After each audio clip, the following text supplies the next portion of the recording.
बागेश्वर धाम सरकार के पीठाधीश्वर धीरेन्द्र शास्त्री पर नागपुर में कथा के दौरान गंभीर आरोप लगे हैं, तो साथ ही उनके ऊपर कथा छोड़कर जाने का भी आरोप लगाया गया है। तो चलिए आपको बताते हैं कि आरोप क्या है। तो जान लीजिए, नागपुर की अंधश्रद्धा निर्मूलन समिति के सदस्य श्याम मानव ने पंडित धीरेन्द्र शास्त्री पर आरोप लगाया है कि उनका कहना है कि पहले तो वह कथा छोड़कर चले गए और कथा छोड़ के जाने के पीछे का कारण ये था कि उनका कहना है कि उन्होंने पंडित धीरेन्द्र शास्त्री को चैलेंज किया था कि वह उनको और उनके लोगों को बताएं कि वह किस तरीके से लोगों का भविष्य और उनके बारे में बताते हैं। तो चलिए आपको बता देते हैं कि जिस तरीके से सनातन धर्म की जब भी कोई बात करता है तो उसके ऊपर आरोप प्रत्यारोप लगने लगते हैं, जिसका ताजा उदाहरण भी यही है। क्योंकि पंडित धीरेन्द्र कृष्ण शास्त्री जो है वो राम कथा करते हैं, भगवत कथा करते हैं, हनुमान कथा करते हैं। ऐसे में कहीं ना कहीं से जो विधर्मी है उनके आंखों में उनको खटकना बिल्कुल वाजिब है, इसमें कोई दो राय नहीं है। इसी देश में जो कि भारत जो है वो हिंदुओं का देश है, यहाँ पर 80% से भी अधिक की जो आबादी है वो हिंदू है, मगर इस देश में राम कृष्ण भगवानों की बात करना उतना ही गलत है। क्योंकि इस देश में भगवान राम को भी नकारा जा चुका है। इस पर भी चर्चा होती है कि हम यहाँ पर मंदिर बनाए या ना बनाए, ये मंदिर यहाँ था या नहीं था, ये कोई नई बात नहीं है। तो आपको इससे बिल्कुल भी घबराने की जरूरत नहीं है, क्योंकि जिस तरीके से पंडित धीरेन्द्र कृष्ण शास्त्री लगातार धर्मांतरण को रोकने की अपील कर रहे हैं, तो वहीं लव जिहाद पर भी खुलकर मुखर होकर बोलते हैं। तो साथ ही सबसे बड़ी बात यह है कि वो हिंदू सनातन धर्म का प्रचार प्रसार करने में बेजोड़ तरीके से लगे हुए हैं। उनकी कथाओं में बड़ी तादाद में, लाखों की तादाद में जब भीड़ जुट रही है, ऐसे में विधर्मियों का जो हृदय है वो पूरी तरीके से इससे विचलित है और वह साफ तौर पर किसी न किसी तरीके से पंडित धीरेन्द्र कृष्ण शास्त्री को बदनाम करने में जुटे हुए हैं।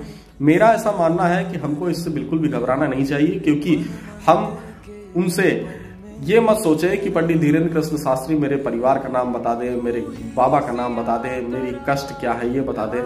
आपको क्या कष्ट है ये तो आप स्वयं ही जानते हैं, इसके लिए हमें किसी के पास जाने की जरूरत नहीं है। लेकिन पंडित धीरेन्द्र कृष्ण शास्त्री ये बात कहते हैं कि राम की पूजा करिए, राम को मानिए, राम ही आधार है, राम का नाम ही सब कुछ है, कृष्ण को मानिए, राधा को मानिए और सनातन धर्म को मानिए, सनातन परंपराओं को मानिए।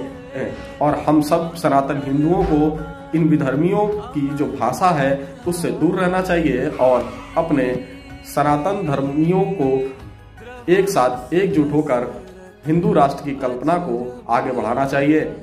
तो ये कोई पहला मामला नहीं है जब किसी ने भगवान राम का नाम का प्रचार किया हो, भगवान कृष्ण के नाम का प्रचार किया हो, राधा रानी के नाम का प्रचार किया हो, सभी देवी देवताओं के नाम का प्रचार प्रसार किया हो और उस पर आरोप न लगे। ये तो इस देश में हो ही नहीं सकता है और ऐसा आप अगर मानते हैं तो ये आप पूरी तरीके से अपने आप को धोखे में रखे हुए हैं।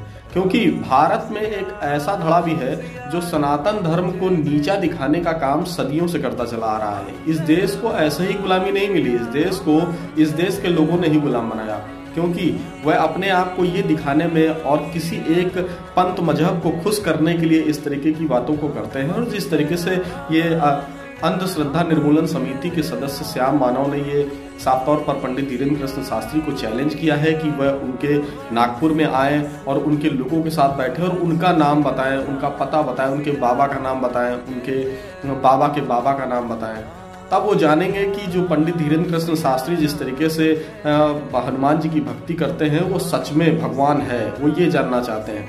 तो हमें जो ऐसा लगता है कि भगवान तो हमारे कड़कड़ में है, हमारे शरीर में एक ऐसी मशीन भगवान ने बनाकर भेजी जो एक मानव को गर्भ धारण करने के बाद एक स्त्री के पेट में दूसरा मानव जन्म ले लेता है। ये भगवान ही कर सकता है, क्योंकि इंसान अभी तक ना ही खून बना पाया है, ना ही किडनी बना पाया है, ना ही आंखें बना पाया है।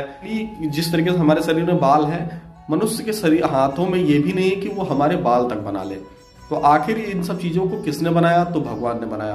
तो ऐसे विधर्मियों को हमारे जो ओपिनियन है वो साफ तौर पर यह है कि सभी हिंदुत्ववादियों को और हिंदू सनातन धर्म के लोगों को मेरी अपील है कि आप विधर्मियों की बात को बिल्कुल भी भारी में ना लें।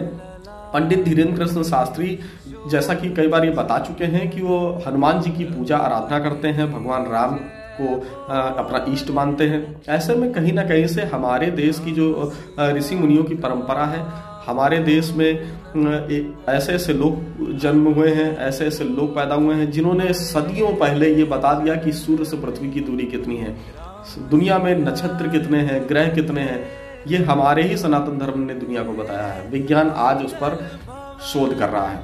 तो ऐसे में आपसे हमारी यही अपील है कि जिस तरीके से पंडित धीरेन्द्र कृष्ण शास्त्री को टारगेट बनाकर उनको दबाने और कुचलने का प्रयास किया जा रहा है, आप इन सब बातों में बिल्कुल भी ना आए, क्योंकि वह इंसान चाहे कुछ भी करता हो, वह राम के नाम का प्रचार करता है, वह कृष्ण के नाम का प्रचार करता है, वो हमारे देवी देवताओं के नाम का प्रचार करता है, हिंदुत्व की बात करता है, जात पात को पीछे करने की बात करता है और सभी सनातनियों को एक होने की बात करता है और भारत को हिंदू राष्ट्र बनाने की बात करता है। तो जो व्यक्ति इतनी बातें एक साथ करेगा तो विधर्मियों को उसकी बात जरूर खटकेगी। आपका क्या विचार है, आप हमारे नीचे कमेंट्स बॉक्स में जाकर जरूर बताएं। जय श्री राम, जय राधे श्याम, जय बागेश्वर धाम।